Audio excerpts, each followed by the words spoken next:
परभणीत मागील अनेक वर्षांपासून परभणीला गद्दारी आणि फुटरतीची पार्श्वभूमी आहे, परंतु येथील मतदार मात्र कायम शिवसेनेसोबत राहिल्याचा आपल्याला गर्व वाटतो। ज्या मतदारांनी महाविकास आघाडी आणि उद्धव बाळासाहेब ठाकरे पक्षाच्या उमेदवाराला खासदार म्हणून निवडून दिले होते, त्यांनी मात्र पक्ष आणि मतदारांसोबत गद्दारी केली।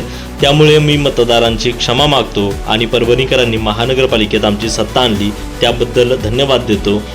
बंडखोरी केलेले विकासासाठी नाही तर खाजगी निधीसाठी तिकडे गेले असल्याचे सांगत उद्धव ठाकरे यांनी बंडखोरांवर टीका केली आहे। काय विकास कुठे आहे? ज्या वेळेला इकडे गेल्या वर्षी अजून एक वर्ष नसेल झालं, आपत्ती आली होती, प्रचंड पाऊस कोसळला होता, शेतकऱ्यांचं पीक तर वाहून गेलंच, घरदारं वाहून गेली, मुलांची वह्या पुस्तकं वाहून गेली आणि शेत जमिनी ओढून गेल्या होत्या अक्षरशः। म्हणजे ते सगळे खालचे दगडगोटे हे वरती आले होते। आता जसे दगडगोटे गंधार वरती आले तसे ते जमिनीतले दगडगोटे वरती गेले होते, आले होते आणि जमिनीचा कस समुद्र मारला। जे म्हणतात उद्धव ठाकरे फिरले नाही, उद्धव ठाकरे फिरले नाही, तेव्हा कोण फिरलो? मी आलो होतो ना तुमच्या इकडे, पण त्या दौऱ्यामध्ये माझ्यासोबत राहुल होता, हा कुठे होता? गद्दार मोर्चाला नुसता कोण दाखवायला आला होता, पण मी शेतकऱ्यांच्या बांधावरती जाऊन आम्हाला तुम्ही बरोबर होता, अनेक जण इथे माझ्या सोबत होते, तुमच्यापैकी सुद्धा अनेक जण सोबत असतील।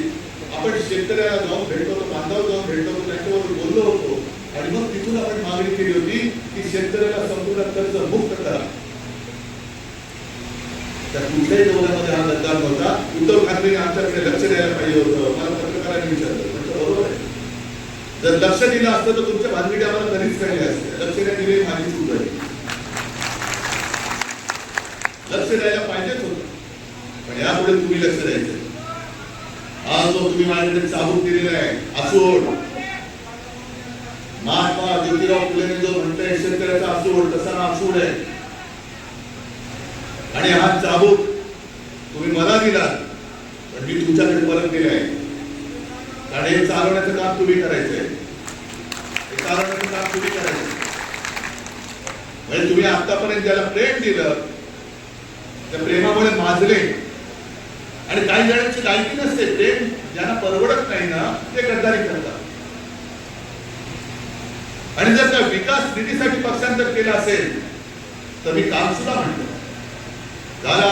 या वर्षी RSS ला 100 वर्ष झाले, 100 वर्ष। भारतीय जनता पक्षाला सुद्धा आणीबाणीनंतर जन्माला आलेला पक्ष आहे, त्याच्या आधी जनसंघ होता। आज आमचे 3 खासदार आणि राज्यसभेत 1 खासदार आहे, आपले 3-4 जण पुरेसे आहेत, पण 3 खासदार राहिले, शिवसेना संपली।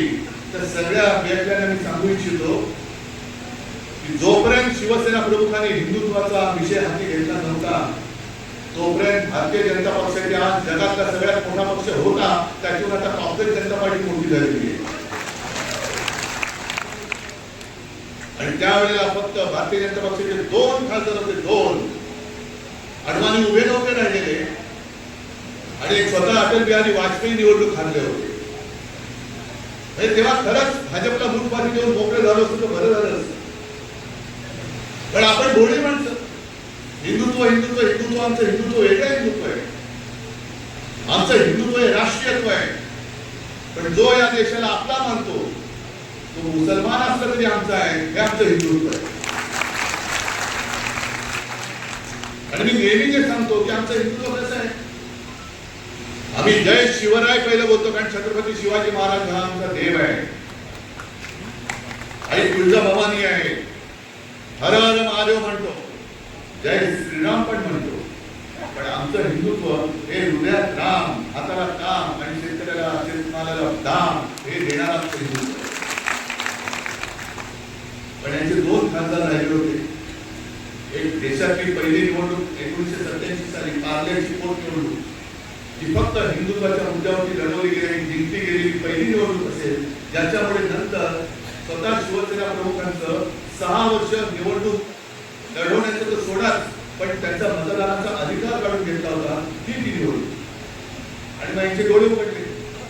आज जे हिंदू हिंदू म्हणून भोग मारताय तेव्हा त्यांनी गांधीवादी समाजवाद घेतला होता। गांधीवादी समाजवाद म्हणजे काय? काहीच नाही। आता गांधीजींपेक्षाही स्वतः मोठे व्हायला निघाले आणि त्यांचे बूट चाटणारे तुमचे नादान लाचार बॉस कशासाठी राम मंदिर उभारलं? अनेक कारसेवकांचे तिकडे रक्त सांडलं, अनेकांच्यावरती केसेस झाल्या, मुंबईमध्ये दंगली घडल्या, अनेकांना प्राण गमवावे लागले.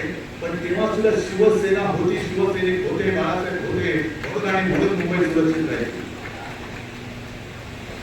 शिवसेना भवन उडवण्याचा प्रयत्न झाला, आमच्या भोवतीकडे कोण बंदोबस्त लागला, श्रीकृष्ण आव्हान, श्रीकृष्ण समिती नेमली गेली, त्याच्यामध्ये अनेकांना गुन्हेगार ठरवून आरोपी.